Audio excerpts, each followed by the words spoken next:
Je reconnais, tu es mon roi, tu as donné ta vie pour moi. Qui peut le faire si ce n'est pas toi? Ces acclamations, ces cris de joie, mesdames, messieurs, c'est pour vous dire que ta grandeur vient donc de commencer. Voilà pourquoi nous sommes dans la joie de vous savoir très nombreux également en train de suivre ce programme, ce nouveau numéro de ta grandeur, où Dieu va encore utiliser ses serviteurs. Dieu va passer encore par ses serviteurs pour bénir des familles, pour bénir son peuple, pour sauver une âme, pour faire du bien à une tierce personne qui nous suit depuis quelque part. Je ne sais pas, vous vous trouvez dans quel coin du monde, mais sinon nous vous disons que notre Dieu vous aime, peu importe là où vous êtes, peu importe ce que vous êtes en train de vivre, de traverser actuellement, il est votre Dieu, il nous aime tellement, voilà pourquoi il nous a donné son Fils unique, son unique Fils, le Seigneur Jésus-Christ, qui a fait de nous également ses petites sœurs et ses petits frères et qui a fait de nous des enfants des dieux. Alors estime-toi heureux, estime-toi heureuse de savoir que tu fais partie de cette grande famille des enfants de Dieu. Toi qui n'es pas encore de nôtre, toi qui traîne encore le pas de l'autre côté, l'occasion est là. Voilà une occasion en or qui se présente pour t'aider, mon frère, ma sœur, à faire ton entrée dans la grande famille des enfants de Dieu. Au nom de la grande équipe de ta grandeur de ce jour, nous vous saluons et nous vous disons que la paix et la grâce de notre Seigneur Jésus-Christ soit votre partage de partout où vous vous trouvez. Qui sont nos invités? Parce que je l'ai dit au pluriel parce qu'ils sont à deux. Dieu a choisi aujourd'hui d'utiliser deux de ses fils finalement pour nous faire du bien, pour nourrir nos âmes, pour nous aider à bien manger, à bien apprendre, à être enseignés. Qui sont nos invités? Ensemble, recevons les hommes de Dieu, les pasteurs Gauthier et les pasteurs Patrick, qui sont là aujourd'hui avec nous, mesdames, messieurs, pour nous parler de la part de notre Dieu. Je vous en prie, hommes de Dieu. Alors, les pasteurs sont là, ils sont à deux. On va bien manger, on va vraiment, vraiment bien manger parce que nous connaissons en partie, nous prophétisons également en partie. Ce que le pasteur Patrick dira n'est pas nécessairement ce que le pasteur Gauthier dira, mais une chose est sûre, ils vont rester dans la parole. Alors, nous avons le pasteur Patrick Yomba, que vous connaissez déjà parce que ce n'est pas une première pour lui de passer dans ce programme. Il y a également le pasteur Gauthier Tomona qui est également de notre aujourd'hui, et les deux sont de l'église Mission Apostolique Golgotha MAG en sigle, cette grande église qui est dirigée par l'homme de Dieu, le pasteur Dédé Landou, que nous saluons également en passant. Donc c'est lui, notre papa, et le papa a dit non, mes fils, allez-y, allez également exhorter le peuple de Dieu. Alors, shalom, homme de Dieu, bienvenue sur ce plateau. Shalom, maman Dorcas, merci beaucoup. Très Pasteur heureux Patrick, d'être là. tout va bien? Shalom aussi, par la grâce de Dieu, nous allons bien et nous bénissons le Seigneur pour cela. Nous bénissons également le Seigneur pour ça. Alors, juste avant de faire parler nos invités, mesdames, messieurs, j'aimerais bien qu'ensemble nous puissions suivre un témoignage. Un témoignage de notre frère Robert. Robert qui a vécu un vide en lui. Robert qui s'est senti tellement seul, et il a eu également cette idée noire, obscure, est venue et il a pris la décision de mettre fin à sa vie. Or, Dieu avait un plan merveilleux pour le frère Robert. Je ne sais pas ce que vous êtes en train de vivre, de traverser en ce moment. Peut-être que vous vous sentez seul, vous vous sentez abandonné, délaissé, mais nous vous disons aujourd'hui que Jésus-Christ est avec vous et que Dieu est de votre côté. Écoutons les témoignages de notre frère Robert, tirés du programme Club 700. Une fois que tu as attrapé ta première vague, tu sais, tu en tombes amoureux. Je pense que tous ceux qui ont déjà attrapé une vague, il est impossible de ne pas en tomber amoureux. Le voyage, l'aventure. Vous savez, les surfeurs vont dans des endroits fous pour chercher des vagues et vivre des aventures complètement folles. C'est tout ça que j'aimais. Quand Robert McDaniel découvrit le surf à l'adolescence, ce fut comme un point lumineux dans une vie qui était sombre et vide. Je manquais totalement d'assurance.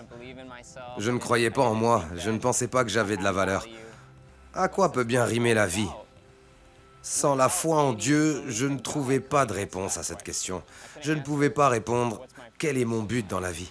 L'abus de médicaments sur ordonnance lui permettait d'échapper très brièvement à ses pensées, mais le coût était très élevé. Quand j'ai commencé à me droguer, j'ai arrêté le surf.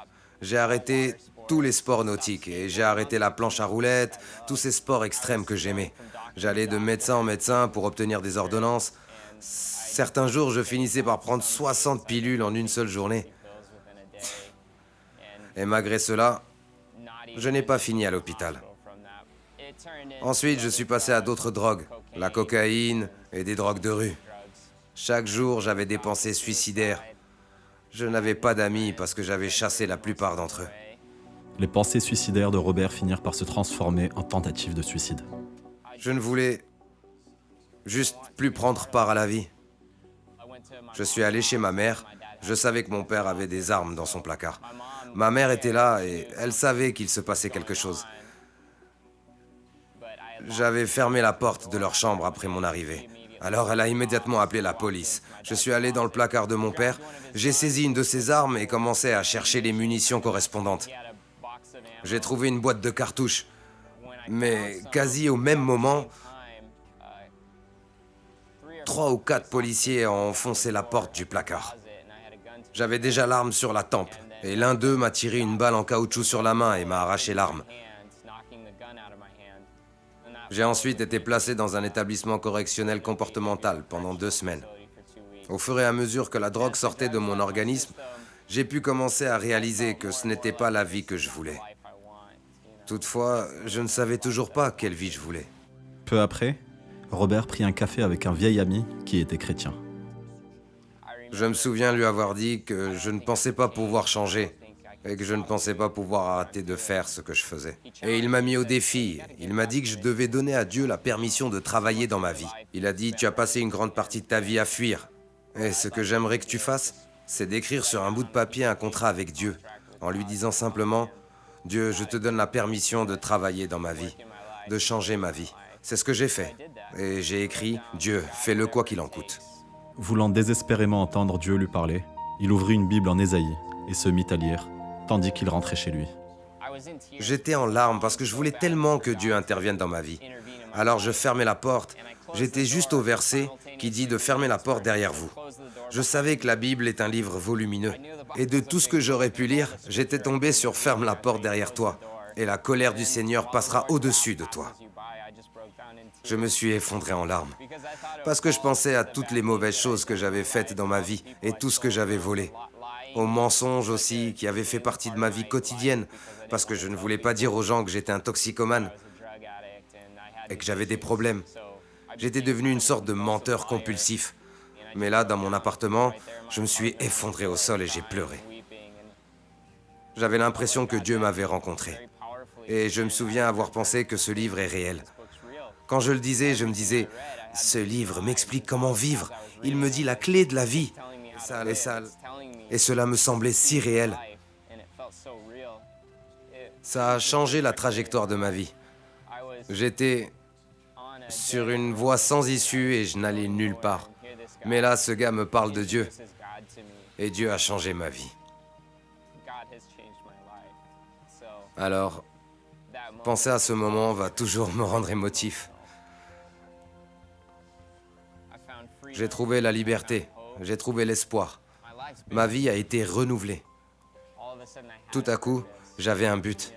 Vous savez, la Bible nous dit que nous devons porter du fruit. Et c'est devenu la mission de ma vie. C'est devenu mon but. J'avais un Dieu que j'aimais plus que tout, pour lequel je voulais porter du fruit, pour lequel je voulais faire de bonnes œuvres. Je venais de voir Dieu me changer de presque toutes les façons qu'on puisse imaginer. En 2007, Robert vendit tout ce qu'il possédait et rejoignit Surfing the Nations, un groupe de mission humanitaire basé à Hawaï. Après être devenu chrétien et avoir rejoint Surfing the Nations, je me suis dit que ma vie entière avait été rachetée. J'ai compris que Dieu m'avait accordé les désirs de mon cœur. De surfer et voyager dans le monde, c'est ce que je voulais quand j'étais enfant. Et j'ai l'impression que Dieu fait souvent ça quand on se soumet à lui. Il vous redonne vos rêves de façon tout à fait inattendue ou inimaginable. Maintenant, je coach des gens qui ont eu des problèmes de drogue. Je travaille avec des jeunes enfants du monde entier et je les aide à grandir, comme Dieu m'a fait grandir. Le vide qu'il a connu si longtemps a été comblé lorsque Robert remit sa vie entre les mains de Dieu. J'ai une famille, une femme et un fils. J'ai un travail que j'aime. Donne seulement à Dieu la permission de travailler dans ta vie. Parce que c'est comme ça que tout commence. Vous devez permettre à Dieu d'être Dieu. En fin de compte, Dieu est le seul à pouvoir combler votre vie. Est-ce qu'on peut acclamer le Seigneur pour ce témoignage? Le frère Albert, je l'appelle frère parce qu'il est de notre famille, parce qu'il est enfant de Dieu, fils de Dieu, il sert Dieu maintenant. Alors, pasteur Patrick, nous venons de suivre les témoignages de notre frère Robert. Vous avez un mot à dire à quelqu'un qui nous suit en ce moment? En tout cas, si nous pouvons dire quelque chose, c'est que dans la vie, qu'on le veuille, qu'on ne veuille pas, il y a des hauts, il y a des bas. Il y a des situations où on peut se retrouver seul. Il y a des réalités où on peut comprendre que ça ne vient pas de nous, mais c'est forcément les personnes qui sont autour de nous, car on ne peut pas toujours contrôler les actions des autres à notre égard. Mais notre responsabilité est de savoir, peu importe les réalités qui nous arrivent, il y a un Dieu au ciel qui nous connaît et qui peut mieux nous donner la voie à l'issue de secours. Et cet homme a compris qu'il y avait quelqu'un qui l'aimait et qui avait un autre avenir pour lui, au-delà de ce que lui-même pensait de sa propre vie. Donc c'est un peu le message que je peux dire à quelqu'un, que Dieu vous connaît, il sait ce qui vous attend demain. Pasteur Gauthier. J'aime beaucoup au moment d'Orcas, c'est que le psalmiste dit « Mon père et ma mère peuvent m'abandonner, mais l'Éternel me recueillerait. Et je bénis le Seigneur parce que c'est exactement ce que le bien-aimé Robert a compris, c'est que tous pouvaient l'abandonner, mais il y a un Dieu au ciel qui est capable de le recueillir et qui l'a recueilli. Et je voudrais m'adresser à quelqu'un qui est en train de connaître le même problème que le bien-aimé Robert, que quel que soit le rejet, l'abandon que vous êtes en train d'endurer, de connaître, il y a un Dieu au ciel qui a dit à votre sujet, Dieu a tant aimé le monde qu'il a donné son Fils unique afin que quiconque croit en lui ne périsse point, mais qu'il ait la vie éternelle. Et dans ce monde-là, il y a toi, il y a moi et il y a nous tous. On acclame encore le Seigneur. Eh oui, il est au contrôle de tout, il est au contrôle de tout, il te connaît. Quand tu as Jésus, tu as la majorité. Hein, donc, alors aujourd'hui, je vais rapidement dévoiler le thème que nous allons exploiter ici avec les hommes de Dieu qui sont avec nous sur ce plateau, avant même de prendre la toute première chanson. Alors, notre thème est intitulé « Tenir bon face à certaines pressions du désert ». Et comme texte de référence, nous sommes dans Exode chapitre 15, du 22e au 27e verset, et aussi Exode chapitre 16, du 1er au 8e verset. Vous pouvez également les noter, pourquoi pas méditer là-dessus, lire la Bible ensemble avec nous sur ces plateaux. Il y a tellement de questions. Comment tenir bon? Tenir bon avec toutes les pressions que vous pouvez vivre dans votre désert, parce que chacun de nous a son désert également. Votre désert peut être différent du mien, mais en tout cas, c'est le désert. Une chose est sûre, le point commun là, c'est le désert. Alors, comment tenir bon? Moi, je n'ai pas de réponse. Les hommes de Dieu ont des réponses par rapport à ça. Et où est-ce qu'ils vont puiser ces réponses? Mais c'est dans la parole de Dieu. Place à la première chanson.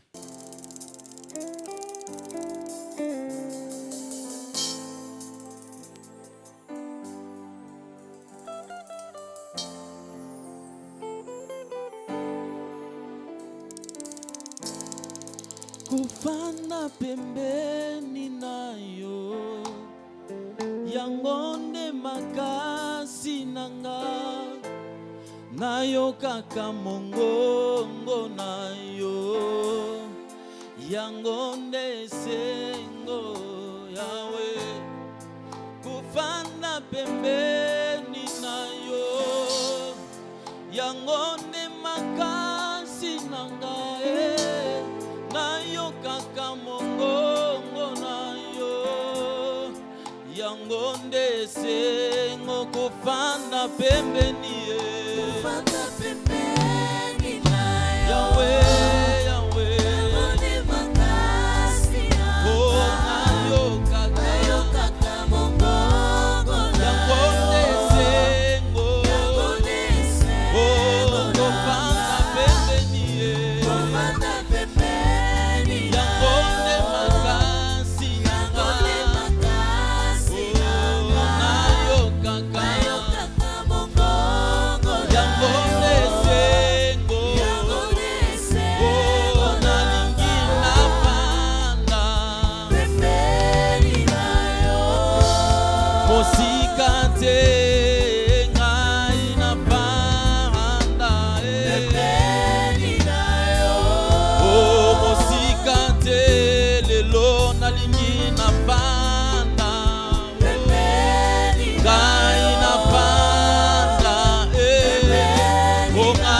soki moninga na ngai ya kati azali awa lokola Moïse akambolaki ebale mpe bana Israel balekaki ye Yawe lokola Moïse akambolaki ebale mpe bana Israel balekaki ye Yawe matisanga likolo matisanga likolo matisanga likolo matisanga likolo lola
Miracle, Bilembo, on veut bien tous vivre de miracles, on veut bien voir Dieu opérer des miracles dans notre vie, cela est possible car c'est Dieu est le même hier, aujourd'hui et éternellement.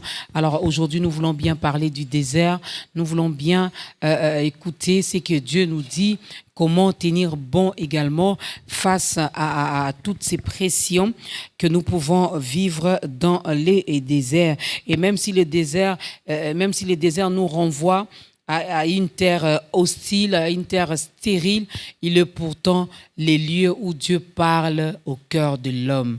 Alors nous voulons bien écouter ce que Dieu a préparé pour chacun de nous aujourd'hui, que chacun de nous prenne sa part.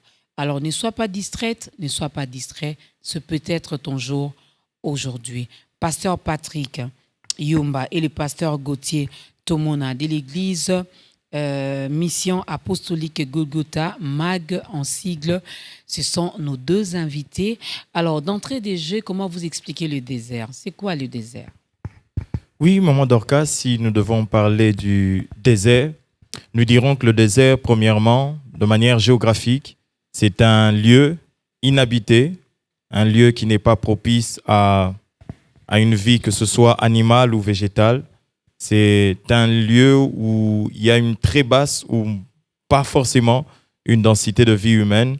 C'est un endroit où il n'y a pas de précipitations. Par les précipitations, nous voyons les pluies, nous voyons toutes ces choses-là. Le désert, c'est un endroit où règne la sécheresse. C'est un endroit où vraiment on ne peut pas y habiter localement, géographiquement. C'est ça le désert. Mais aussi le désert, dans la pensée de la Bible, nous retrouvons aussi le désert dans une pensée où Dieu est en train de parler avec le peuple d'Israël qui se retrouvait en Égypte, dans les textes de base dont nous avons lu Exode chapitre 19. Donc ils se retrouvent en Égypte, ils sont en train de sortir et Dieu leur promet Canaan, pour aller à Canaan. Et pour arriver de l'autre côté, ils doivent passer au travers de ce désert. Et ce désert-là était un moment pour eux où ils devaient être dépouillés de l'ancienne manière de vivre qu'ils avaient en Égypte, qui n'était pas de Dieu. C'était un moment de privation, où des fois ils ont rencontré la faim, ils ont rencontré la soif dans ce désert. Ils étaient soumis à beaucoup de besoins qu'ils ne pouvaient pas forcément régler. Alors, Dieu les a un peu mis à l'épreuve de cette manière-là. Il se peut qu'à un moment, le peuple s'est mis à murmurer, d'autres perdirent la foi. mais d'autres aussi manifestèrent ce caractère de foi pour dire que nous croyons en Dieu et nous espérons. C'est plus dans cette optique de désert que nous allons plus aborder pour parler de la part de Dieu pendant ce temps ici. Pasteur Gauthier, un mot à placer? Merci beaucoup, maman Dorcas. Je pense que le pasteur Patrick a assez bien dit, bien défini le désert géographiquement et bibliquement. Mais je voudrais quand même renchérir en disant que les déserts, c'est aussi ces temps de solitude, ces temps d'épreuve, ces temps où on subit l'abandon, le rejet, ces temps où on est seul. Et je vais même aller loin en disant que les déserts, c'est aussi le temps du seul à seul. On se retrouve seul, on essaie à quel sens se vouer, à gauche, à droite, il n'y a absolument personne, pas même d'arbres peut-être, pas même d'animaux, pas de source d'eau, on se retrouve seul à seul. Et on est donc obligé à ne faire recours soit à un être spirituel, à Dieu ou à qui que ce soit. Vous avez écouté les explications du désert, où ici on ne parlera pas du désert sur le plan géographique. Non, nous restons vraiment dans la parole. Alors, texte de base, je l'ai donné, Exode, mais pourquoi le désert? Pourquoi le désert dans notre vie? Pourquoi le désert dans la vie d'un enfant de Dieu? Pourquoi le désert dans la vie d'un homme? Je pense sincèrement, avec la parole de Dieu, que Dieu permet le désert afin de travailler notre cœur. Des fois, Dieu permet il sépare, il nous éloigne un peu de tout ce qu'il y a autour de nous afin que nous puissions compter que sur Dieu.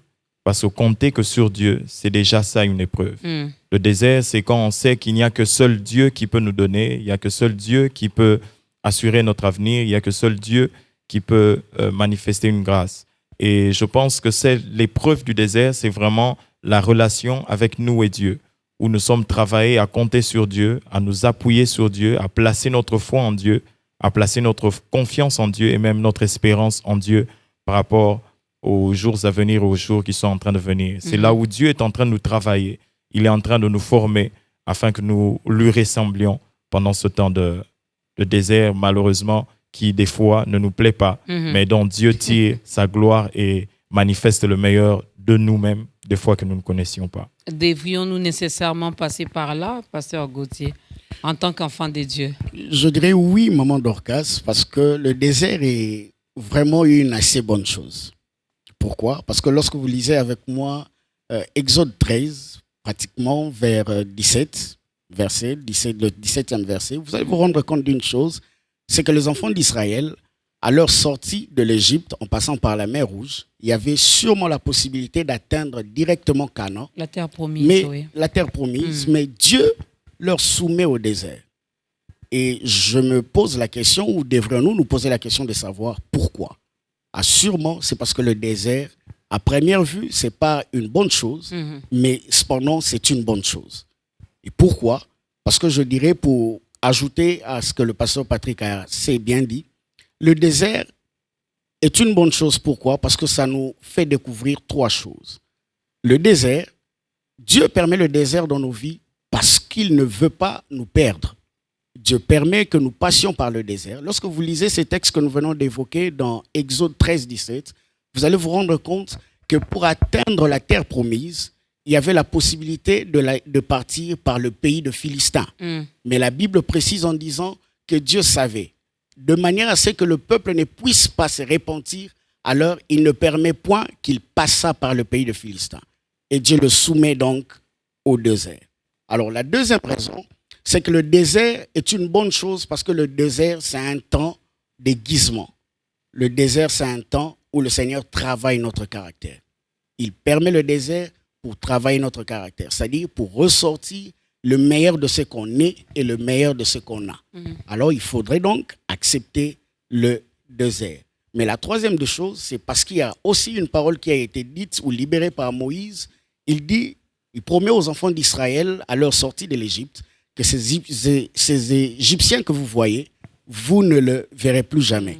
Et comment faudrait-il que les enfants d'Israël ne puissent plus jamais revoir les Égyptiens? Alors donc, il fallait passer par la mer Rouge, atteindre le désert, afin que cette parole qui a été libérée par Moïse trouve donc son accomplissement. Et donc, pour dire, le désert est une bonne chose et il faut passer par le désert. Les déserts est une bonne chose, il faut passer par les déserts, mais il y en a également, Dieu perd quand même certaines aussi dans certaines personnes, hein, dans les déserts. Vous avez évoqué le premier point pour dire c'est parce qu'il ne veut pas nous perdre.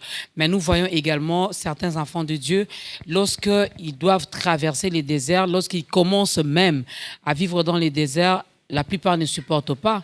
Il y en a qui vont chez les féticheurs, il y en a qui abandonnent même leur foi, il y en a qui deviennent athées, il y en a qui disent non, Dieu ne m'aime pas. Vraiment, il ne m'aime pas. S'il m'aimait, il ne pouvait pas permettre que telle chose m'arrive. Ça arrive que Dieu perde quand même aussi l'un de ses enfants, non? Bon, ce que je peux dire de cela, avec l'histoire de Jésus lui-même, lorsque, poussé par l'Esprit, il alla vers le désert pour faire 40 jours et 40 nuits de prière, la Bible déclare qu'en plein désert, juste à la fin de son jeûne, la Bible déclare qu'il eut faim. Il eut un besoin naturel, car il était pressé aussi par la faim. Il eut faim, c'était un besoin parce qu'il était dans le désert. Il n'y avait pas de boulangerie, malheureusement, au désert. Et là, la Bible déclare que le serpent est venu. Pour le tenter, il dit, prends 7 pierres, faisant un pain pour manger. Des fois, lorsque nous sommes aussi dans le désert, certaines réalités spirituelles se passent. Il n'y a pas que Dieu. Des fois, le diable aussi vient en profiter pour faire naître en nous des pensées, pour nous pousser à commettre des erreurs, pour nous mettre la pression du désert, pour que nous puissions nous détourner de Dieu. Et je pense qu'avec la foi en Dieu, nous pouvons résister. Mais malheureusement, il y en a certains qui peuvent céder.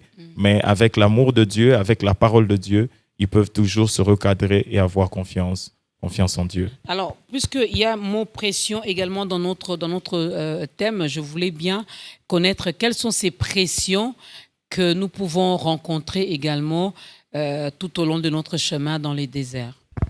C'est quoi ces pressions? Maman Dorcas, parmi ces pressions que l'on peut rencontrer dans son passage, dans son temps que l'on est, on dirait, dans le désert, on peut rencontrer de pressions interne qu'externe. Quand nous parlons de pression interne, nous faisons allusion à tout ce questionnement que nous nous posons nous-mêmes dans notre homme intérieur. Qu'est-ce que nous allons devenir demain? Quelle sera notre fin? Quelle sera notre conclusion? Eh bien, ce sont donc tous ces questionnements qui forment et qui constituent la pression interne. Mais du point de vue externe, il y a aussi de pression.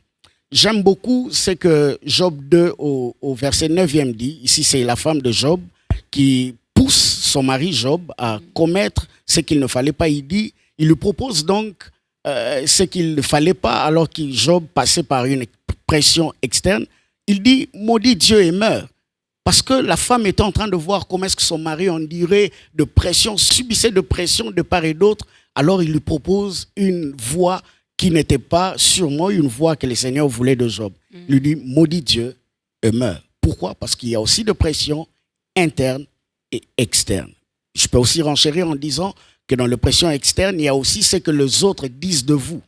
Vos collègues de l'université, vos amis de l'école, et même pour certains hommes de Dieu, ceux avec qui vous avez été à l'écodim, ce qu'ils sont devenus au bout de 10 ans, au bout de 15 ans.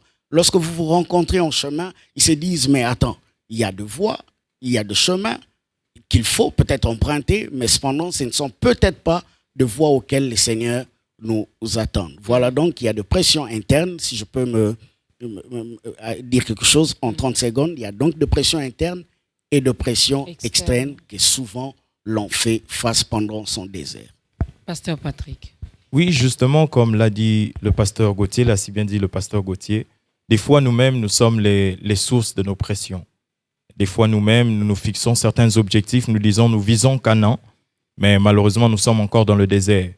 Et là, on a une bataille entre ce qu'on a dans notre tête, l'idéal qu'on veut forcément atteindre, et les réalités qu'on vit. On sent que les deux ne se marient pas. Et des fois, toute cette pression peut nous pousser à poser des actes, à nous relâcher, ou même à prendre certaines décisions qui sont en défaveur par rapport à la volonté de Dieu. Mais cette pression aussi, comme l'a dit le pasteur Gauthier, ça peut être extérieur, ça peut être votre entourage, les personnes qui sont autour de vous, qui peuvent vous mettre la pression. Vous savez, surtout avec les jeunes sportifs, il peut être là, on sait qu'il a du talent, et vous sentez que tout son entourage est dans l'enthousiasme, ils sont là en train de le pousser, de croire en lui, d'espérer en lui. Et malheureusement, si ce jeune homme essaie de passer par un temps de désert, où il sent qu'il n'a pas de contrat solide, il sent qu'il n'a pas des personnes qui puissent l'aider à avancer. Des fois, toute cette pression familiale ou sociale ou de son entourage peut le pousser à prendre certaines décisions, peut le pousser à prendre certaines résolutions qui ne sont pas forcément bonnes. Donc, des fois, la pression peut être extérieure, ces personnes qui sont autour de nous, qui sont en train de nous faire la pression. Mais je pense que la pression ne peut pas forcément être aussi liée par rapport aux personnes. Il y a certaines choses, c'est juste les circonstances et les événements. Ce n'est pas vraiment qu'on peut identifier un coupable qui en est la racine, qui en est la cause, mais c'est seulement les réalités qui sont arrivées. Malheureusement, on a mis au monde un enfant peut-être, et cet enfant a des problèmes. On essaie d'élever cet enfant dans la maison, on sent que c'est une pression dans la famille, c'est une pression dans le couple. Alors, toutes ces pressions-là, ça peut arriver. Là, on ne peut pas accuser quelqu'un. C'est arrivé. C'est une circonstance, c'est un événement.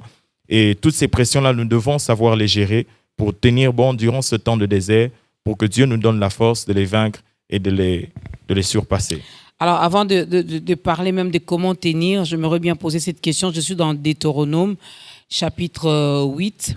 Deutéronome, chapitre 8. Je vais juste prendre le deuxième verset. La Bible dit...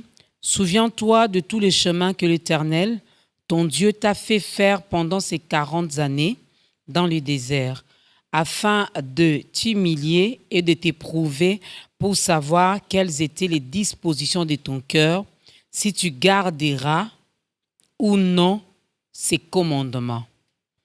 Là, on parle toujours du peuple d'Israël, c'est Dieu lui-même, comme vous l'avez dit d'ailleurs. Il pouvait directement sortir de l'Égypte et aller dans la terre promise, mais Dieu a préféré qu'il passe par les déserts. Et on nous dit ici, c'était pour l'humilier, pour les éprouver et autres.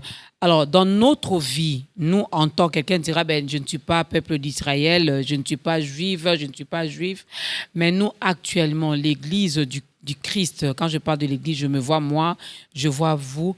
Il y a également certains déserts que nous-mêmes, je veux le dire comme ça, nous créons dans notre vie sans nécessairement, ici, on nous fait comprendre que c'est Dieu qui les a conduits dans les déserts. Mais il arrive aussi qu'un enfant de Dieu, lui-même, se jette également dans son désert, sans pour autant que ce soit la volonté de Dieu. Comment savoir que c'est que je suis en train de vivre maintenant? Que ce désert ici, c'est Dieu qui me conduit. Et celui-ci, c'est Maman Dorcas elle-même qui a créé ce désert par son comportement ou que sais-je encore. Comment arriver à distinguer les deux? En tout cas, en ce qui concerne la distinction de Dieu, je vais d'abord parler sur la responsabilité. La responsabilité. Souvent, lorsqu'une chose nous arrive ou que nous rencontrons une perte, il faut toujours que nous puissions établir la responsabilité des choses. Savoir à quel niveau nous en sommes responsables. Si oui, établir les raisons. Et à partir de là, nous saurons mieux régler les choses. Parce qu'on ne peut pas avancer si on ne comprend pas le pourquoi des choses. Dans la vie, lorsqu'on ne comprend pas le pourquoi des choses, on risque de revenir encore et encore à retomber sur les mêmes choses et nous dirons que c'est Dieu et nous dirons que c'est les autres. Nous accuserons les parents, nous accuserons les voisins, nous accuserons le pays, nous accuserons tous ceux qui nous viendront en tête. Mais si on ne comprend pas le pourquoi des choses, nous ne pourrons pas avancer. La responsabilité doit être connue. Si cette responsabilité est partagée, il faut le savoir que j'ai ma part, mais d'autres personnes aussi ont contribué dans cela. Vous voyez par exemple dans l'histoire avec Luc chapitre 15, où Jésus est en train de donner une parabole aux pharisiens. Il leur dit, parce que Jésus se retrouvait parmi les gens de mauvaise vie, et les pharisiens se disaient, pourquoi tu es parmi eux? Jésus leur dit, non, c'est celui qui est en bonne santé, le médecin, qui demeure auprès des malades pour les guérir. Et ce sont ceux qui sont malades qui ont besoin des médecins. Et pour mieux expliquer ça, il dit, un homme avait 100 brebis, il en perd une. Et puis, il va rechercher la brebis qui est perdue et la ramène. Il donne une deuxième parabole encore, juste pour expliquer ça. Il dit, une femme avait 10 pièces d'argent. Elle a perdu une pièce d'argent dans sa maison. Elle balaie la maison, elle arrange et puis elle retrouve sa pièce. Elle fête et se réjouit avec les amis. Ici, Jésus est en train de dire que quelqu'un avait un tout et puis directement une perte s'est passée. Il y a soit une brebis qui s'est détachée du lot, soit c'est une pièce qui s'est détachée des 10, soit dans le troisième parabole, il a parlé d'un homme qui avait 2 fils. Oui. C'est un fils prodigue qui s'est détaché du lot. Et nous avons donc un reste et des pertes. Et il est en train d'entreprendre comment on est en train de récupérer les pertes qui sont parties. Mais avec la deuxième, avec celle de la pièce de monnaie, Il est en train de dire que cette femme était dans la maison. La pièce s'est perdue. Là, ce n'étaient pas les voisins qui en sont la cause. C'est elle-même parce qu'elle était propriétaire de sa maison. La pièce s'est perdue dans la maison et les pièces ne bougent pas. Si vous déposez une pièce ici, vous faites 10 jours après, vous rentrez, vous la trouverez encore là. Donc, elle était elle-même la racine de ses pertes. Et justement, pour la solution, on a dit que lorsqu'elle a constaté que la pièce n'était pas là, la Bible déclare qu'elle allumait la lumière dans sa maison et qu'elle a balayé la maison. C'est-à-dire qu'il y avait du désordre dans la maison dans laquelle elle était. Certaines fois, les pertes, c'est à cause de notre désordre. Nous ne marchons pas selon la volonté de Dieu. Nous ne mettons pas en ordre selon la pensée de Dieu et nous rencontrons des pertes. La clé, là, c'est seulement arranger avec Dieu et vous sortirez de ce désert. Arrangez avec Dieu et vous sortirez de ce désert. Tenir bon face à certaines pressions du désert, mesdames, messieurs, ici comme texte de référence, nous sommes dans Exode 15, Exode 16, Exode 17, 18, allez-y, montez. Mais j'aime également ce que la Bible nous dit dans ces passages, dans ces déserts, vous l'avez d'ailleurs évoqué au début de cette émission, et on manque des choses. On peut avoir soif, il n'y a pas d'eau. On a faim, il n'y a pas à manger. Le peuple d'Israël également a vécu cela. Mais puisque Dieu était avec eux, lorsqu'ils sont allés, qu'ils avaient soif, ils ont commencé à pleurer, à murmurer, à faire du bruit. Ils ont vu de l'eau, mais l'eau était amère. L'eau n'était pas bonne. Ils ont encore imploré Dieu. L'homme de Dieu a imploré et puis ils ont bu de l'eau. Ça nous arrive que dans les déserts, nous crions vers Dieu, mais il n'y a pas de réponse. Nous pleurons. Nous crions tellement, tellement fort jusqu'à la dernière énergie, mais il n'y a pas de réponse. Que faire, Pasteur Gauthier, Pasteur Patrick? On fait quoi? On continue à crier? Vous savez, maman Dorcas, cette question, elle est tellement pertinente que ça m'a tellement ébloui, ça m'a fait du bien. Vous savez, lorsqu'on crie à Dieu et qu'on a comme l'impression qu'il ne nous exauce pas, je dis on a comme l'impression. Pourquoi? Parce que la Bible dit... Excusez-moi d'insister. Je vous en prie. J'ai donné l'exemple du peuple d'Israël parce que c'était un tout petit peu du tic au tac. Ils demandent, ils arrivent devant la mer Rouge, Dieu directement agit. Avec Moïse, il y a une solution. Ils ont soif, voilà, il y a l'eau. Ils ont faim, voilà, il y a la manne qui tombe du ciel. Mais avec nous, ça prend du temps. Vous l'avez si bien dit, maman Dorcas. Ça prend du temps. Pourquoi? Parce que Dieu veut éprouver votre persévérance. Il veut savoir si réellement vous êtes persévérant. Premièrement, peut-être deuxièmement, c'est parce qu'il veut découvrir en vous le pourquoi vous êtes derrière cette demande.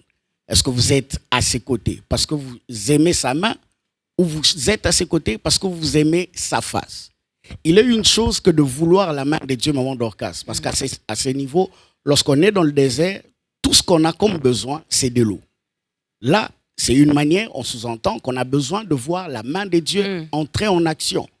Mais quelquefois, lorsque vous, comme vous l'avez dit, on est en train d'invoquer, d'implorer la face de Dieu, mais on a comme l'impression, pourquoi je dis on a comme l'impression... Il garde toujours silence. Oui, justement, il garde silence. Pourquoi?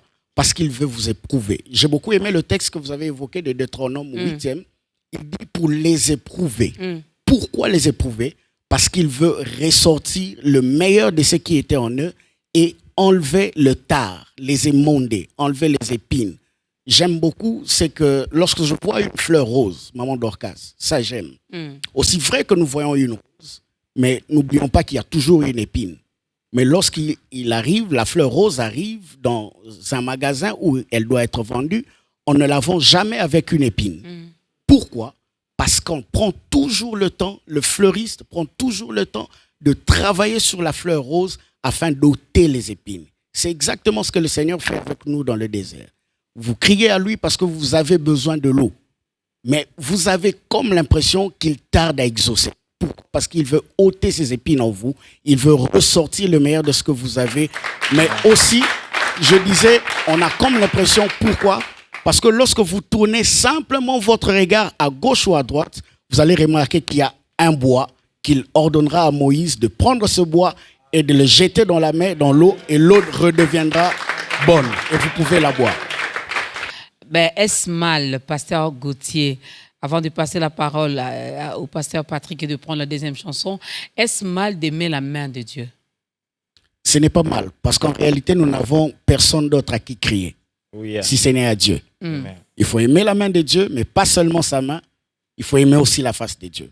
Vous savez, maman Dorcas, lorsque je viens vers vous, je cherche maman Dorcas, et que je ne vois pas le visage de maman Dorcas, mais cependant je ne vois que sa main, j'aurais comme l'impression que je fais face, excusez-moi, à un monstre. Donc, quand je viens vers maman Dorcas, c'est sa main, c'est son visage, mais c'est aussi ses pieds. Quand on vient vers Dieu, on a besoin de voir sa main, parce que comme je l'ai dit tantôt, nous n'avons qui d'autre à qui d'autre aller si ce n'est Dieu. Nous n'avons que lui comme notre dernier refuge. Nous n'avons que Dieu comme notre dernier rempart. Alors, nous allons vers lui toujours, mais nous ne devons pas nous limiter à désirer sa main. Nous devons aller au-delà, désirer et sa main et sa face. Car le plus important entre un bijou et un bijoutier, ce n'est pas le bijou, mais cependant les bijoutiers. C'est les bijoutiers. Alors, pasteur Patrick, toujours la même question. J'aime bien la Bible, j'aime bien la Bible et j'aime bien l'histoire des peuples d'Israël. J'ai vu combien de fois ils ont vécu des miracles, combien de fois Dieu a intervenu finalement dans leur détresse, dans leurs cris, dans leurs pleurs, dans leurs angoisses, mais ils tombaient toujours. Il arrivait toujours à faire quelque chose qui déplaise à Dieu. Mais Dieu ne les avait jamais abandonnés. Et avec eux, il répondait toujours, je vais le dire encore, du tic au tac. S'il passe par des prophètes, nous avons besoin d'avoir une réponse face à un combat. L'homme de Dieu élève ses mains, il crie vers l'Éternel, l'Éternel répond. Mais pourquoi avec nous ça tarde un tout petit peu? Or, je me dis, nous sommes au temps de la grâce avec Jésus-Christ, ça devait être... je demande à 10h05, à 10h05 directement, j'ai la chose. Oui, maman Dorcas, en tout cas, si nous voyons des gens dans la Bible, par rapport aux prières de demande, vous faites connaître vos besoins à l'Éternel. La Bible est claire, si vous demandez toute chose selon ma volonté, la Bible insiste, selon ma volonté, vous le verrez s'accomplir. Des fois, quand nous prions, il faut bien savoir si nous sommes vraiment dans ce que Dieu veut et ce que Dieu attend de nous. Parce que le père peut répondre non. Un enfant peut crier chaque matin pour dire « Papa, je veux du bonbon », alors que vous savez qu'il est 16 heures, il a mangé le bonbon le matin et qu'à 16 heures, maintenant, il faut de la nourriture solide. Des fois, nous pouvons avoir besoin d'une chose, nous pensons que c'est vraiment ça l'idéal et le nécessaire que nous avons besoin. Mais lui, il sait ce qui nous convient le mieux. Et des fois, quand il nous dit non, nous pensons qu'il est méchant. Or, Dieu est bon et plein de bonté. Donc, certains refus que nous avons, c'est parce que Dieu sait non seulement les besoins que nous avons vraiment besoin, et il sait aussi quel est notre lendemain ou les choses qui nous attendent. Des fois, il nous prépare en nous refusant certaines choses que nous pensons nécessaires et utiles pour le moment. Et cette chose-là, vous pouvez par exemple constater avec ceux qui jouent au football. Vous voyez, celui qui a le ballon, généralement, c'est souvent le joueur qui est le plus attaqué, qui est le plus soumis aux pressions, qui est plus, on le surveille le plus. Vous verrez même dans les matchs de football, avant que le match ne commence, on est en train de monter des stratégies particulières pour voir comment bloquer un joueur quand on sait qu'il marque toujours beaucoup. Et on sait que lui, on doit lui mettre 2 défenseurs ou 3 défenseurs pour lui mettre la pression juste pour savoir, pour qu'il ne puisse pas pouvoir atteindre ses objectifs. Des fois, les batailles ou les pressions que nous ressentons autour de nous, c'est juste que Dieu nous a vraiment accordé sa confiance. Parce qu'on ne donne pas le ballon à quelqu'un dont on sait qu'il ne sait pas mieux en faire ou ne pourra pas en faire quelque chose de mieux. Quand on donne le ballon à quelqu'un, on est en train de lui faire confiance pour dire que je sais que tu peux marquer. Lorsque Dieu nous fait passer par le désert, c'est une confiance de Dieu exprimée à notre égard. Il sait qu'il nous a donné le ballon de la destinée, le ballon pour rendre son nom glorieux sur la terre. Et ce ballon-là, dès que nous recevons, malheureusement, il arrive des pressions, il arrive certaines réalités qui sont autour de nous.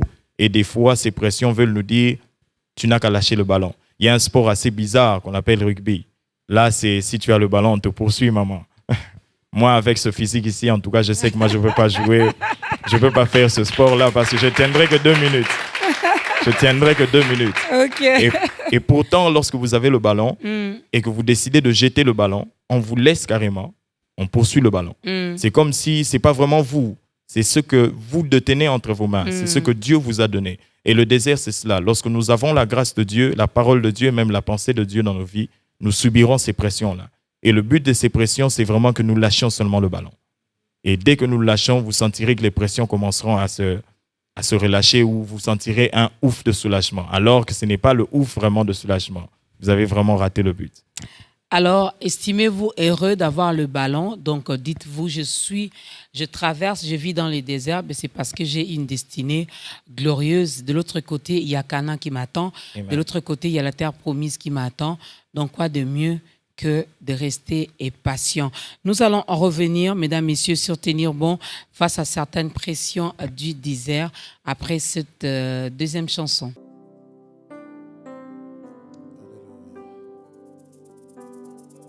Jésus, oui, que ton nom s'élève en majesté.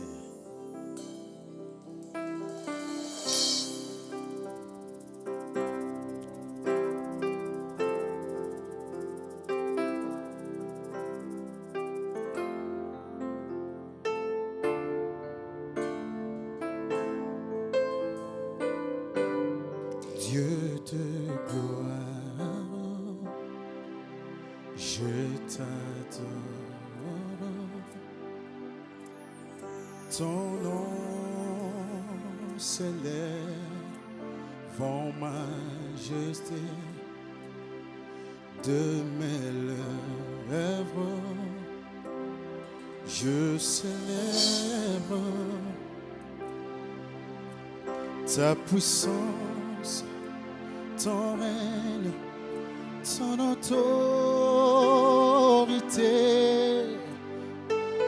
Alléluia.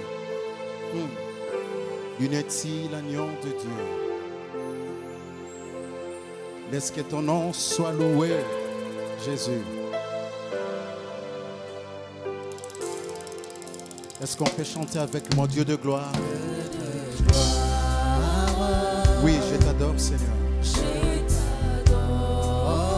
Oui, car ton nom s'élève en majesté. Ton nom s'élève en majesté. De mes lèvres. Oui, je célèbre ton nom. Je célèbre Ta puissance, ton ton règne et ton autorité. ton Oh,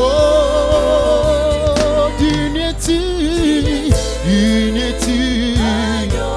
Oh, oh, unity, unity. Oh, tous les anges, oui, ensemble acclamons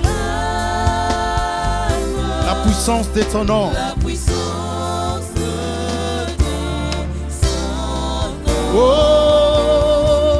unity, unity. Agneau de Dieu. Oh, unity, unity. L'agneau. De Dieu. Oh, l'univers, l'univers entier proclame la beauté de ton saint nom. La beauté de ton saint nom. Je reconnaître que tu peux tout, et que rien n'était impossible. Alléluia. Je reconnaître que tu peux tout, et que rien n'était impossible. Est-ce que l'assemblée peut chanter avec moi? Je reconnais, comment? Je reconnais Que tu peux tout, que tu peux tout et que rien n'est impossible à toi. et que rien n'était impossible. Oui, Jésus, accorde-nous la grâce de reconnaître, Père. Je reconnais Oui, que tu peux tout, que tu peux tout que rien n'est impossible à celui qui croit. Encore une fois de plus, je reconnais, comment que tu peux tout, et que rien n'est impossible. Oh Seigneur, fais-moi voir. Oh ta gloire. Oh Seigneur, fais-moi voir.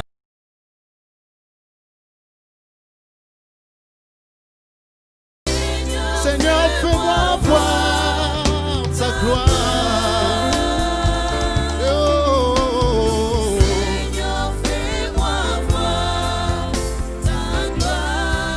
Oh, ta gloire, Seigneur.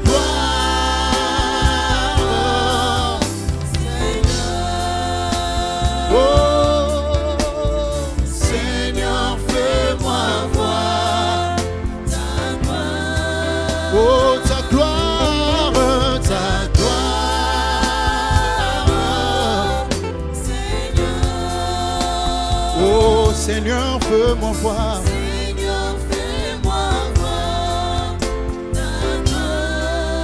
Est-ce que tu peux chanter encore? Je reconnais comment. Et Jésus a dit ici, vous nous pratiquez ces choses, je te donnerai. Et que rien n'est impossible à toi, Seigneur. Accorde-nous seulement la grâce de reconnaître, Père. Jésus. Et que rien n'est impossible à toi.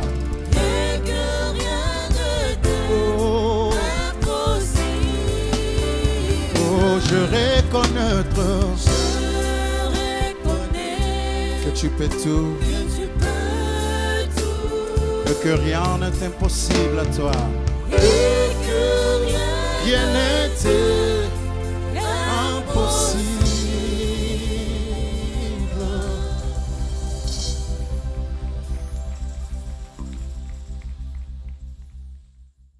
Même dans les déserts, essayer de prendre soin de ses enfants. Alors, avant même de nous dire comment tenir bon, j'aimerais bien vous poser cette question: comment marcher dans les déserts? Parce que je sais que lorsque je suis dans un environnement qui est sain, qui est productif, qui peut me nourrir, peut prendre soin de moi, peut m'offrir ce dont j'ai besoin, j'ai une façon de marcher. Mais lorsque je me retrouve dans les déserts où il n'y a rien, où je suis peut-être seul, il n'y a ni à boire, ni à manger, ni un ami à qui je peux me confier, comment marcher dans les déserts? Pour ce qui est de comment marcher dans le désert, pour savoir comment tenir dans le désert, premièrement, nous parlerons d'éviter de se comparer aux autres. Ça, c'est la première clé, en tout cas, que je mettrai plus en avant. L'éviter de se comparer aux autres. Des fois, quand nous traversons dans le désert, nous avons tendance à voir les autres qui sont peut-être avec nous ensemble, mais qui ne vivent pas les mêmes réalités que nous. Et des fois, cette comparaison, ou chercher à se conformer aux autres alors que nous vivons d'autres réalités, crée en nous cette tristesse. Des fois, nous entrons dans la dépression, des fois, nous entrons dans la tristesse. Des fois, c'est les inquiétudes qui grandissent, des fois, c'est les doutes qui grandissent parce qu'on est plus tenté à se comparer. En tout cas, c'est la première chose à vouloir détruire, cette comparaison avec les amis avec lesquels vous êtes, avec ceux de votre génération, avec les personnes avec lesquelles vous travaillez ensemble. Il faut vraiment détruire cette comparaison parce que c'est cette comparaison qui va vraiment nourrir non pas la foi que Dieu peut agir, mais cette comparaison, malheureusement, si elle est mal placée, risque de nourrir un mauvais état d'esprit. Mauvais état d'esprit. Deuxièmement, nous parlerons de l'estime de soi. Parce que lorsque nous arrivons dans le désert, vu que nous avons des ambitions et des projets à atteindre et que nous sentons que nous ne pouvons pas les atteindre directement et que nous sommes encore dans le désert, cela peut en résulter que quelqu'un puisse perdre confiance en lui, puisse perdre confiance non seulement aux capacités de Dieu, mais aussi aux capacités que Dieu lui a données. Et quelqu'un peut amoindrir ses objectifs, qu'il pensait même atteignables au début, seulement à cause d'un désert. il n'arrive plus à en croire à ses capacités, il arrive à ne plus espérer qu'il peut faire ou serait capable de telles choses. Alors des fois, les complexes aussi peuvent naître dans les déserts. Quelqu'un peut manifester un complexe d'infériorité en passant seulement par un désert. Il se sent plus capable, il se sent amoindri, dépressif, ainsi de suite. Ou quelqu'un vit dans la solitude, il se retrouve seul, comme le témoignage que nous avons suivi tantôt aujourd'hui au début de l'émission. Donc, c'est vraiment des attitudes que nous devons avoir qui sont des pistes de solution. En dehors de la prière aussi, nous pouvons rendre la parole de Dieu, que Pasteur Gauthier peut aussi relever cela. Oui, Pasteur Gauthier. Merci beaucoup, Maman Dorcas. Au-delà de ce que l'homme de Dieu a dit, il y a aussi une autre chose que je voudrais, ou un ou deux éléments que je voudrais rajouter. Quand on est dans le désert, la première des choses à faire, c'est d'éviter les murmures. Parce que lorsque vous lisez ce texte, vous allez vous rendre compte d'une chose, que lorsque les enfants d'Israël ont atteint Shur, en passant par la mer Rouge, lorsqu'ils atteignent le désert de Shur, ils se retrouvent dans un endroit où il n'y avait pas d'eau. Alors, ils ont murmuré contre Moïse et Aaron. Mais j'aime par contre la réaction de Moïse. Il dit, vous n'avez pas murmuré contre nous parce que sommes-nous? Nous sommes des hommes simples, inutiles. De toute façon, ce n'est pas nous qui vous avez soumis, ce n'est pas nous qui avons accepté que vous passiez par le désert, mais c'est Dieu lui-même. Donc, ce n'est pas contre nous que vous murmurez, mais c'est contre Dieu. Et alors, la première des choses à faire, au-delà de ce que l'homme de Dieu a si bien étalé, il y a éviter les murmures. J'aime ce qu'un homme de Dieu a dit. Il dit, quand vous murmurez, c'est-à-dire vous placez devant vous des murs. Vous placez un mur devant vous et un autre après ces murs qui se tient devant vous. Donc, vous devriez... Je me souviens même de cette parole. Je crois que c'est sorti d'un pasteur de l'église Mag aussi. Voilà. Donc, il faut éviter les murmures. Il faut éviter les murmures. Mais la deuxième des choses, à part éviter les murmures, il faut apprendre à faire confiance à Dieu. C'est celui qui vous a tiré de l'Égypte. C'est celui qui vous a fait traverser la mer Rouge. C'est celui qui vous a conduit dans ces vastes et affreux déserts. Et c'est celui qui vous a promis la terre promise, qui vous a promis Canaan. C'est lui qui vous conduira à Canaan. Ce n'est pas Moïse, ce n'est pas Aaron. C'est vrai que Dieu passe toujours par des hommes. La stratégie de faire ou la manière de faire des dieux, ce sont les hommes, mais c'est d'abord lui-même. Alors, que faut-il faire? Faire confiance en Dieu. C'est lui qui vous a tiré de l'Égypte. Alors, s'il n'était pas capable de vous conduire dans la terre promise, il vous aurait sûrement laissé dans la mer Rouge qui était assez grande. Alors, la mer Rouge, de la même manière qu'elle a englouti Pharaon et son armée, pouvait aussi vous engloutir. Et si la mer Rouge ne vous a pas englouti, vous êtes traversé, vous êtes allé de l'autre côté, assurément, vous atteindrez la terre promise. Mais ça, c'est la nature humaine. Hein. C'est la nature de l'homme, je vais le dire comme ça, parce qu'avec le peuple d'Israël, bien qu'ils ont vécu, tout ce qu'ils ont vécu avec Dieu, mais il arrivait toujours un moment, à chaque fois qu'il surgissait un problème, ils oubliaient ce que l'Éternel avait déjà fait. C'est notre nature aussi. Hier, il m'a peut-être guéri de la maladie, mais lorsque aujourd'hui je manque l'argent, j'oublie que c'est le même Dieu qui m'a guéri hier, qui peut également me donner de l'argent aujourd'hui. Du reste, Maman Dorcas, l'homme est un éternel insatisfait.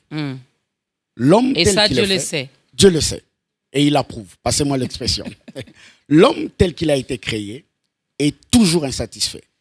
Pourquoi il est insatisfait? Parce qu'il y a toujours de besoins qui naissent du jour au lendemain.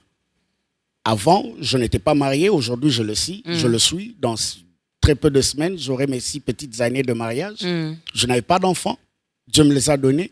Mais j'ai encore un autre besoin, c'est la scolarité des enfants. Alors que faire? Je dois me tourner, faire confiance à celui qui m'avait donné le mariage, qui ne m'a pas seulement donné le mariage, mais qui m'a donné aussi les enfants. Alors je dois me tourner vers lui, c'est lui qui est l'auteur de toutes choses. La Bible déclare, toute grâce excellente et tout don parfait nous viennent d'en haut du Père des Lumières, en qui il n'y a ni changement, ni ombre de variation. Donc c'est lui qui nous a tirés de l'Égypte, c'est lui qui nous conduira dans ces vastes et affreux déserts, mais c'est aussi celui qui nous mènera assurément dans la terre qu'il nous avait promis auparavant. Mais la troisième des choses, c'est de croire aux capacités illimitées de Dieu. Il s'appelle le Tout-Puissant. C'est-à-dire la puissance qu'il a eue hier par rapport aux défis que tu as rencontrés hier. C'est la même puissance qu'il a aujourd'hui par rapport aux défis que tu rencontreras aujourd'hui. Et par rapport aux défis de demain, c'est la même puissance qu'il va déployer pour te faire vainqueur, te rendre vainqueur de ces défis-là.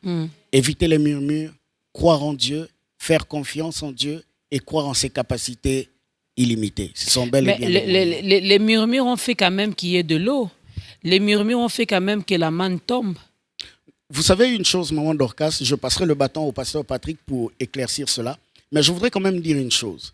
Ce ne sont pas les murmures qui ont fait qu'il y ait de l'eau, parce que l'eau, il y en avait. Mais malheureusement, c'était amer. Mais la solution pour rendre cette eau douce, il y en avait aussi. Mais malheureusement, faute aux murmures, que les enfants d'Israël n'ont pas pu découvrir le bois que Moïse a utilisé pour jeter dans la mer afin que cette eau Mara redevienne douce. En d'autres termes, le murmure nous rend aveugles. Du reste, lorsque vous placez devant vous un mur, ce qu'il y a au-delà du mur, vous n'êtes pas en mesure de le voir. Et ce n'est pas parce que vous êtes incapable de voir ce qu'il y a au-delà du mur que vous pouvez dire qu'il n'y a rien au-delà du mur. Tout ce que vous voyez, ce n'est pas tout ce qui existe. Les enfants d'Israël ne savaient voir la mer ou l'eau qui était là, mais cependant, il y en avait. Et ils étaient incapables de voir le bois, mais cependant, il y en avait. Il fallait simplement que l'homme de Dieu, Moïse, tourne ses regards vers Dieu, crie à Dieu, afin que Dieu lui indique le bois. J'aime ce que la Bible dit. J'aime la précision. La Bible n'a pas dit que Dieu lui envoya le bois. La Bible dit que Dieu lui indiqua le bois. C'est-à-dire que le bois, il y en avait. Et il y en avait même assez. Mais Dieu lui a indiqué lequel faudrait prendre pour que l'eau redevienne douce. Alors, je voudrais profiter pour dire à quelqu'un, la solution à nos problèmes, très souvent, sont toujours autour de nous. Il faut simplement éviter les murmures, faire confiance en Dieu, croire en ses capacités illimitées, et la solution est là. Il est le Tout-Puissant, Pasteur Patrick. Oui, justement, comme a dit le pasteur Gauthier, les murmures ne contribuent pas vraiment à notre foi. Parce que vous verrez, ils ont murmuré, Dieu a peut-être répondu, mais ils ne sont pas sortis du désert parce qu'ils ont murmuré. Les murmures ne font pas sortir du désert. Les murmures, Dieu peut juste essayer de faire quelque chose, soit pour nous gérer, mais ça ne nous fait pas sortir du désert. C'est notre travail de l'homme intérieur qui nous fait sortir du désert. Des fois, quand nous sommes trop attachés aux besoins que nous manquons, nous oublions les objectifs de Dieu. Les objectifs de Dieu, ce n'est pas que nous puissions retrouver la brebis seulement qui est perdue. Les objectifs de Dieu, ce n'est pas vraiment que nous retrouvions la pièce que nous avons perdue avec Luc 15. Mais les objectifs de Dieu, c'est que cet homme à la fin, ou ces personnes-là à chaque fois, organisaient une grande fête avec tous leurs amis ou tous leurs serviteurs et organisaient une grande joie. En tout cas, ce que Dieu visait, c'était plus la joie qui puisse revenir et cette communion avec les autres. Mais les pertes pouvaient s'organiser et lorsqu'on les retrouvait, il y avait forcément une grande joie. Donc, les murmures ne participent pas vraiment à notre foi. Dieu répond à la foi lorsque nous plaçons notre foi et lorsque nous le laissons travailler par lui. C'est en ce moment-là que nous sortons du désert. Ce n'est pas vraiment que Dieu nous réponde favorablement, mais c'est d'abord vraiment être travaillé, aiguisé par lui pour vraiment sortir de cette étape qui est le désert, de traverser ce moment difficile. Le désert, le moment difficile dans la vie d'un chrétien, on sait qu'on ne peut pas passer outre. Donc, quand Dieu nous appelle, nécessairement, nous devons passer par là. C'est une façon pour lui de nous dépouiller de nos mauvaises habitudes, mauvais caractères et autres. Mais dans ces déserts, quand je vois Moïse, je vois Josué, je monte jusqu'à voir même Jephthé qui était rejeté. Mais lorsque le peuple d'Israël avait besoin que Dieu intervienne, Jephthé a élevé. Donc pour dire, il y avait toujours un guide, il y avait toujours un canal par lequel Dieu passait pour répondre à son peuple. Est-ce le cas encore aujourd'hui? Parce que chacun de nous, au moment où nous parlons ici, quelqu'un en Inde est en train de vivre son désert, mais peut-être qu'il n'a pas un Moïse à côté de lui. Quand je vais à Matadi, il y a peut-être quelqu'un qui est en train de traverser le désert, mais qui n'a pas un Josué avec lui. Comment ça se passe de nos jours? En ce qui concerne la vie dans le désert, lorsque le peuple est sorti du désert, à un moment, Moïse lui-même a prié. Dieu a dit non, conduis ce peuple. Moïse a dit non, si toi-même tu ne viens pas avec nous, nous n'avancerons pas de ce lieu. Et après, à la suite de cela, lui-même a dit, Seigneur, fais-moi voir ta gloire. C'est dans cette histoire, dans cette prière-là, dans cette conversation qu'il a fait cette prière. Celui d'abord qui nous conduit vraiment dans ce désert, c'est l'Éternel lui-même. La Bible déclare que la journée, c'était comme une nuée, mais la nuit, il était comme une colonne de feu afin de conduire le peuple dans le désert. C'est l'Éternel lui-même qui nous fait traverser ce désert. Parce que les hommes sont des hommes. Nous sommes des hommes. Nous pouvons qu'apporter ce à quoi les hommes peuvent donner. Mais lorsque vous traversez avec Dieu, Dieu vous apportera ce que Dieu peut donner. C'est vrai que les hommes avec Dieu peuvent emmener Dieu, mais plaçons notre foi en Dieu plutôt qu'aux hommes de Dieu. À un moment, les enfants d'Israël, lorsqu'ils ont constaté que Moïse n'était plus là, il est allé faire 40 jours à la montagne et ils ont regardé, ils ont demandé à Aaron où est passé Moïse, il nous a abandonnés. Aaron n'a pas pu répondre à cette question. Ils ont dit à Aaron, fais-nous un veau d'or. Et on dira que c'est lui qui nous a fait sortir de l'Égypte. Des fois, quand les hommes sont habitués à voir quelqu'un, le jour où ils ne verront pas cette personne, ils se diront que Dieu les a abandonnés. Si dans ces déserts-là, il s'applique à mettre sa confiance à son ami, à son père, le jour où son meilleur ami va voyager et qu'il ne sera pas là, il n'aura plus d'épaule où verser des larmes ou aller ouvrir son cœur. Ce jour-là, il pourra peut-être avoir des pensées pour aller se suicider. Or, dans le désert, on ne place pas d'abord notre confiance en des hommes. Dieu peut passer par les hommes, mais plaçons notre confiance en Dieu, car c'est lui qui connaît le chemin qui nous fera traverser ce désert. C'est seul Dieu qui connaît le chemin qui nous fera traverser le désert. Mesdames, Messieurs, voilà pourquoi nous allons demander également à l'homme de Dieu.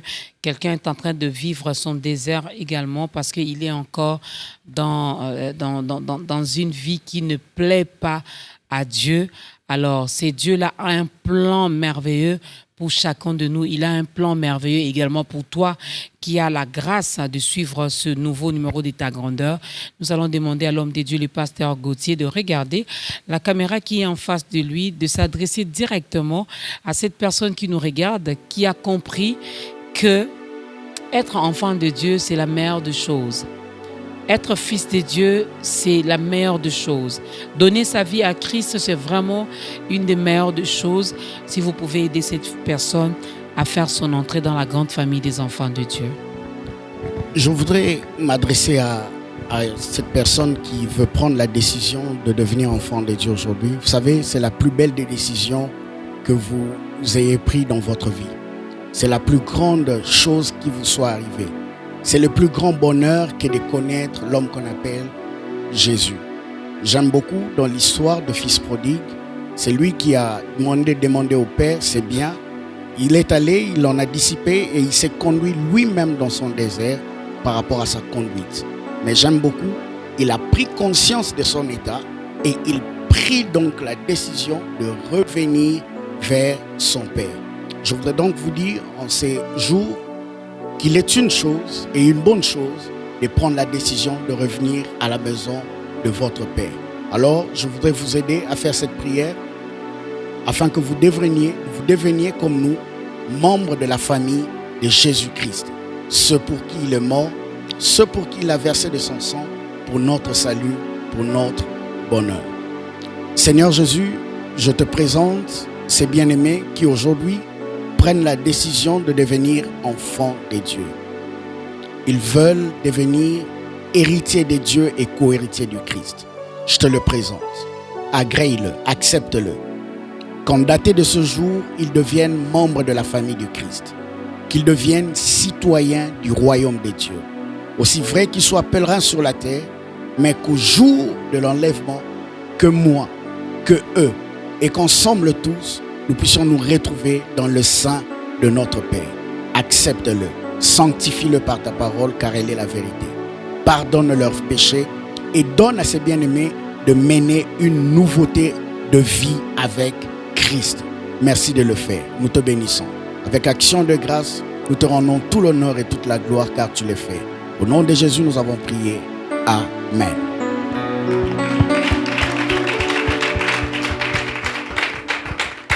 Bienvenue à vous dans la grande famille des enfants de Dieu. Désormais, on peut donc s'appeler frères et sœurs. On peut se faire un câlin, n'est-ce pas? Alors, ne t'arrête pas seulement à faire cette prière. Tu dois demeurer également dans la présence de Dieu. Il y a un autre numéro, le numéro de ta grandeur qui est affiché au bas de l'écran. Si vous n'avez pas une église d'attache, si vous n'avez pas une église locale, ben, contactez-nous. On pourra toutefois vous orienter.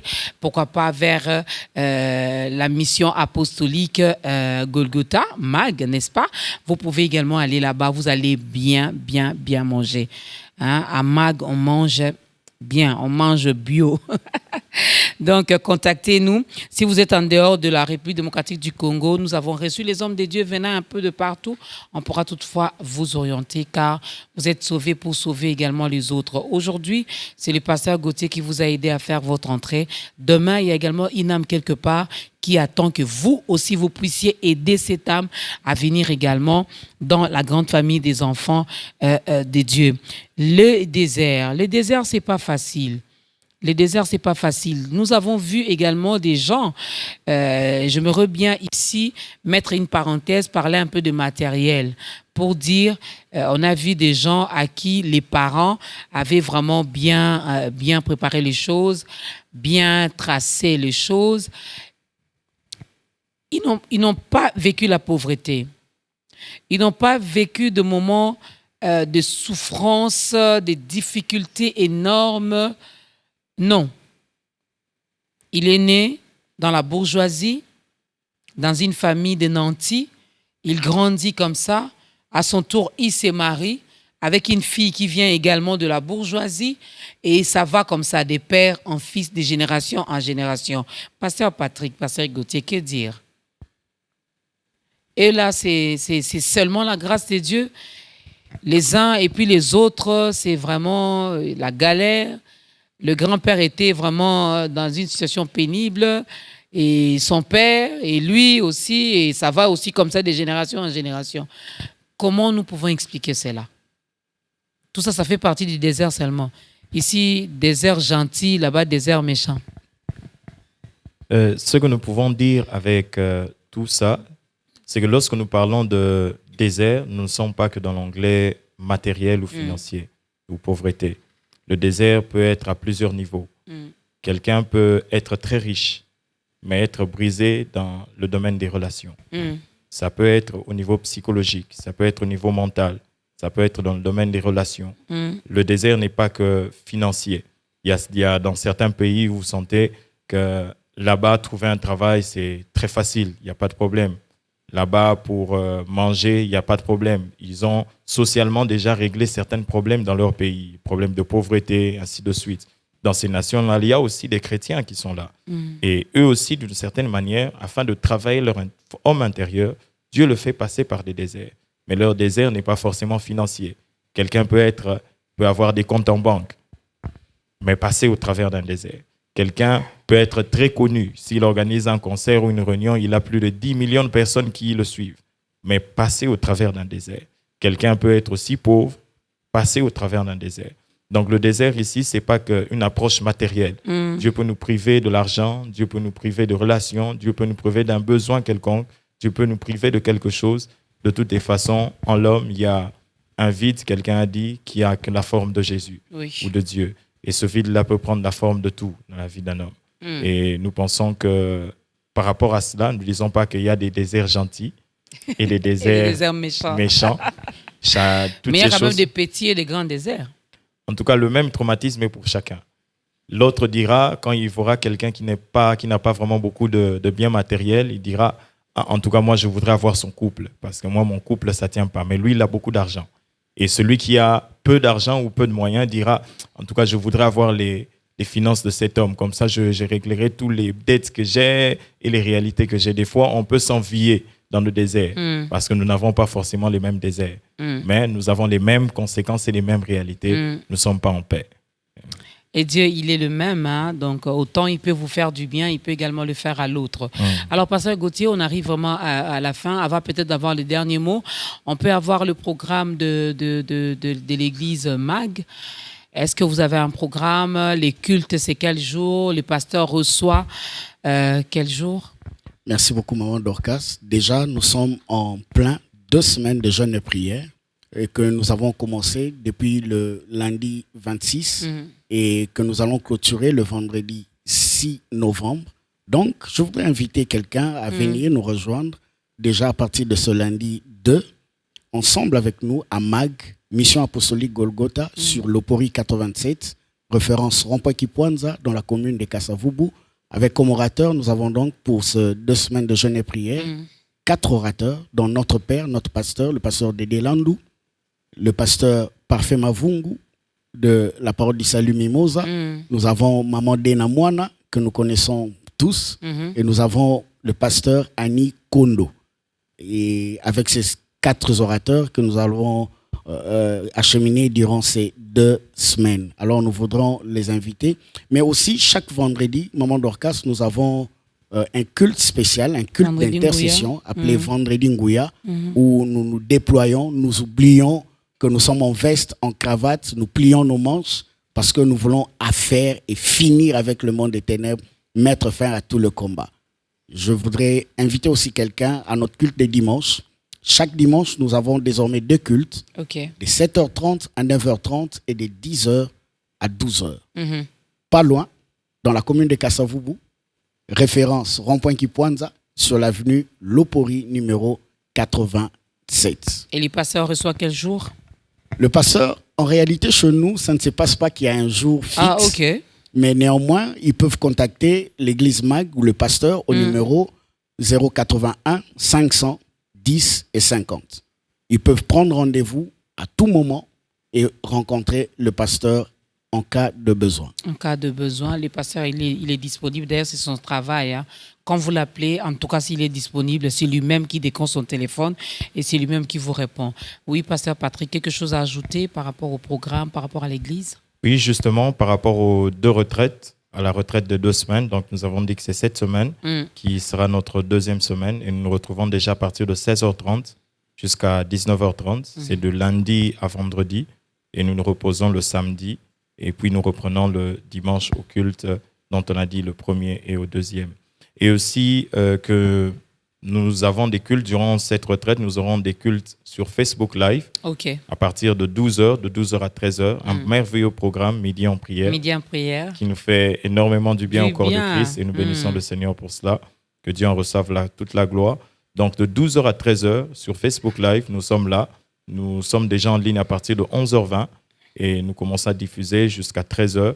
Et nous serons aussi avec les mêmes orateurs, Maman Annie Kondo, pasteur Annie Kondo, Maman Dena Moana, le pasteur Dédé lui-même et le pasteur parfait Mavungu. Et tout cela, c'est sur la page Pasteur Dédé Landou sur Facebook. Vous pouvez saisir seulement Pasteur Dédé Landou sur Facebook et vous verrez toutes ces informations concernant l'église. Concernant à l'église, et de toutes les façons, lorsqu'ils sont en live, hein, si vous êtes également connecté, vous allez le voir, vous pouvez directement vous connecter aussi. Et nous avons des témoignages par rapport à Midi en prière, que toute la gloire revienne à Dieu. On retient que le désert, j'ai retenu ce que le pasteur Gauthier a dit, le désert est mauvais, mais il n'est pas si mauvais aussi. Hein. Donc il est mauvais, il est aussi bien. Et c'est là que Dieu parle au cœur de l'homme. C'est là que vous allez développer une certaine intimité aussi avec Dieu. Ne refusons pas le désert, acceptons le désert. Et une chose est sûre, même dans les déserts, Dieu ne nous abandonne pas. La preuve, il n'a pas abandonné le peuple d'Israël. La preuve aussi, depuis que vous avez commencé à vivre cette situation, vous êtes toujours en vie, non? Donc il sait ce qu'il fait avec vous. Gardons notre regard vers l'Éternel et continuons à faire confiance en Dieu. Merci, pasteur Patrick Yumba. Merci, pasteur Gauthier. Tomona, merci à toute l'église MAG. Merci aussi au pasteur Dédé Landou qui a fait confiance, qui continue à faire confiance à ce programme d'État Grandeur parce que s'il n'avait pas décidé, s'il n'avait pas permis, il n'allait pas être là avec nous. N'est-ce pas que nous avons bien mangé? Alors, nous glorifions également Dieu. Merci également à la chorale et au public. Est-ce que vous pouvez vous acclamer? Ça n'est fini. Ça n'est fini pour aujourd'hui. Un grand merci à la grande équipe de Ta Grandeur. Un grand merci également à vous, fidèles téléspectateurs, vous qui aurez la grâce de suivre ce nouveau numéro de Ta Grandeur où on avait reçu pour vous les pasteurs Patrick et les pasteurs Gauthier. Ils sont de l'église Mission Apostolique Golgotha, MAG en sigle, cette église qui est dirigée par les pasteurs Dédé Landou. Et nous avons parlé de tenir bon face à certaines pressions du désert. Et nous nous sommes référés du peuple d'Israël qui a quitté l'Égypte et qui a traversé le désert avant d'atteindre la terre promise. Dieu a un plan merveilleux pour chacun de nous. Soyons patients. Merci également à ceux qui vont nous suivre sur B1 FM, parce que cette émission passe également sur la 87.8 MHz. Et n'oublie pas ceux qui vont nous suivre via les réseaux sociaux. Que notre Dieu vous bénisse, que le Dieu de ta grandeur localise chacun de nous et que sa grâce soit sur chacun de nous. Levons-nous, clôturons ce moment avec une courte prière et dansons pour la gloire de Dieu. Nous allons clôturer bien sûr avec le pasteur Patrick Yomba qui va clôturer ce moment avec une courte prière.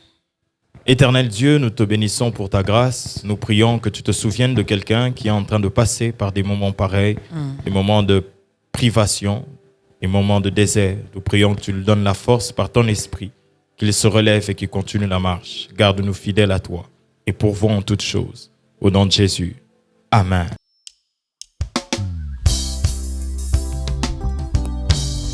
Il est le même, hier, aujourd'hui, éternellement. Alléluia. Il est capable. Jésus. Hey ya ya ya ya. Hey ya ya ya ya. Hey ya ya ya ya. Hey ya ya hey ya ya. Hey ya ya ya ya. Oh. Hey ya ya ya ya. Hey ya ya ya ya. Oh. Hey ya ya ya ya. Hey ya ya ya ya. Oh. Hey ya ya ya ya. Hey ya ya ya ya. Hey ya ya ya ya. Dieu est capable de faire tout ce qu'il dit, il fera. Il accomplira toutes ses promesses envers toi. Garde ta foi en Dieu, il ne t'abandonnera pas. Il fera.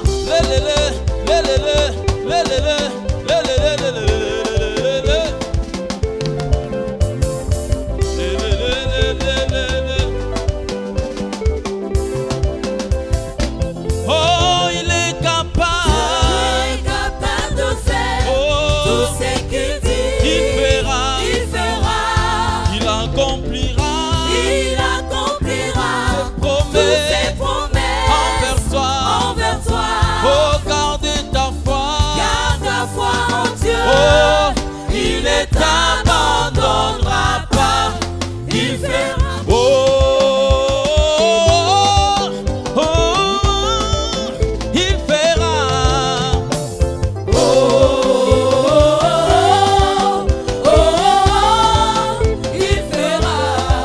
Oh, il fera. Il fera. C'est ce qu'il dit. Il fera. Ce qu'il promet. Il fera. Il fera. Il fera.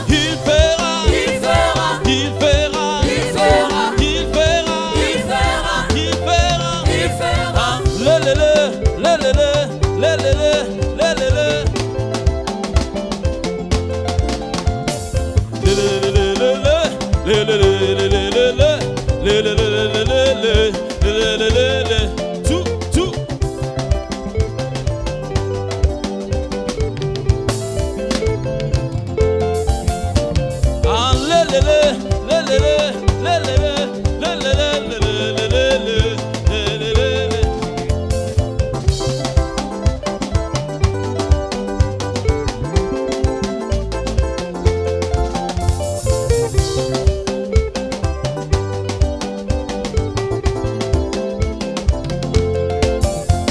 Oh, Dieu est capable de faire tout ce qu'il dit, il fera. Il accomplira toutes ses promesses envers toi. Garde ta foi en Dieu, il ne t'abandonnera pas. Il fera. Oh, oh, oh. Connais, tu es mon roi, tu as donné ta vie pour moi. Qui peut le faire si ce n'est pas toi?